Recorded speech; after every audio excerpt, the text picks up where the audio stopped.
পায়ের নখের কোনা দেবে যাওয়া একটি অস্বস্তিকর এবং যন্ত্রণাদায়ক সমস্যা। এটি কিন্তু প্রায় অনেকের মধ্যেই দেখা যায়।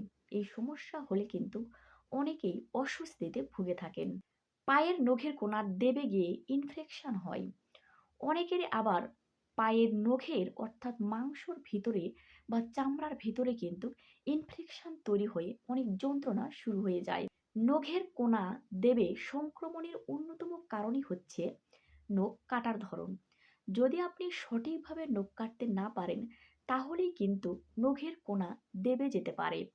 নখের বর্ডার ধরে কার্ভ করে নখ কাটা উচিত না। যখন আপনি নখ কাটবেন অবশ্যই স্কোয়ার শেপে নখ কাটার চেষ্টা করবেন। দুই কোণার মাঝখানে অর্থাৎ দুই কোণা রেখে আপনি নখ কাটার চেষ্টা করবেন। যদি আপনি নখের কোণা কেটে ফেলেন বা নখের সাইডে কেটে ফেলেন তাহলে কিন্তু যখন নখ বৃদ্ধি পাবে তখন কিন্তু এটি ভিতরের দিকে অর্থাৎ মাংসর ভিতরে বসে যাওয়ার সম্ভাবনা থাকে। আর এতে করেই কিন্তু সেখানে ইনফেকশন তৈরি হয়ে যায় আর ব্যথাও শুরু হয়ে যায়। তাই অবশ্যই নখের দুই পাশের কোণা ফ্রি রেখে স্কোয়ার শেপে নখ কাটার চেষ্টা করবেন। এতে করে আপনার নখ কিন্তু সুস্থ থাকার সম্ভাবনা অনেকটাই বেশি। কিন্তু নখ যখন গভীর করে গোড়া পর্যন্ত কেটে ফেলা হয় তখন কিন্তু নখ আস্তে আস্তে যখন বড় হয় মাংসর মধ্যে অর্থাৎ আপনার ত্বকের মাংসর মধ্যে কিন্তু ঢুকে পড়ে। আর এতে করেই কিন্তু ইনফেকশন তৈরি হয়ে যায়। এই সমস্যাকেই ইনগ্রোয়িং অফ নেইল বলে।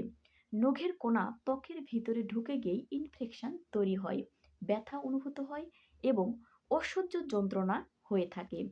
আর এই সমস্যাই কিন্তু আপনাকে অস্বস্তিকর করে তুলতে পারে। এমনকি পায়ে পুঁজ হয়ে ব্যথা অনুভূত হয়ে অস্বস্তিকর যন্ত্রণা শুরু হতে পারে। এছাড়াও সারা দিন যারা জুতা মোজা ব্যবহার করেন তাদের পায়ের নখ কিন্তু দেবে যেতে পারে। কেননা সারা দিন যখন আপনি জুতা বা মোজা পরে থাকবেন তখন কিন্তু আপনার নখের উপর চাপ সৃষ্টি হবে এবং এতে করে কিন্তু নখের কোনা নিচের মাংসর দিকে দেবে যেতে পারে।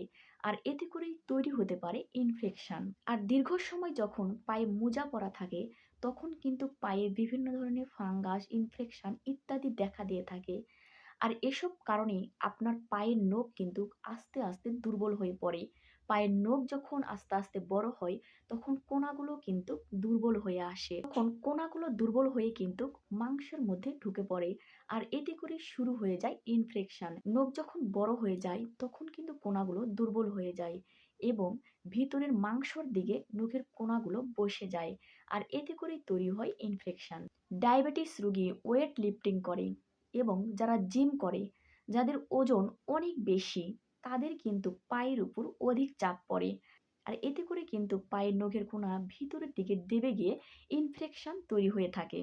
এছাড়াও যারা গৃহস্থালী কাজ করেন রান্না বান্না এমনকি বিভিন্ন ধরনের কাজ যেমন ডিটারজেন্ট ব্যবহার কাপড় কাচা বাসন মাজা এবং সবসময় পানির সংস্পর্শে থাকে তাদের কিন্তু হাতে পায়ে ইনফেকশন এবং ফাঙ্গাল তৈরি হতে থাকে। এর ফলে কিন্তু নখের পাশে ব্যথা হয়, ফুলে যায়, এমনকি পুঁজ পড়ে থাকে। তবে এই নখের কোণ দেবে যাওয়ার সমস্যা কিন্তু আপনার পায়ের বৃদ্ধাঙ্গুলেই বেশি হয়ে থাকে। অন্যান্য নখেও হয় কিন্তু আপনার বৃদ্ধাঙ্গুলেই কিন্তু এই সমস্যাটি দেখা যায়। তাই অবশ্যই আপনি সতর্ক হবেন। ধন্যবাদ সকলকে। সবাই সুস্থ থাকবেন, ভালো থাকবেন।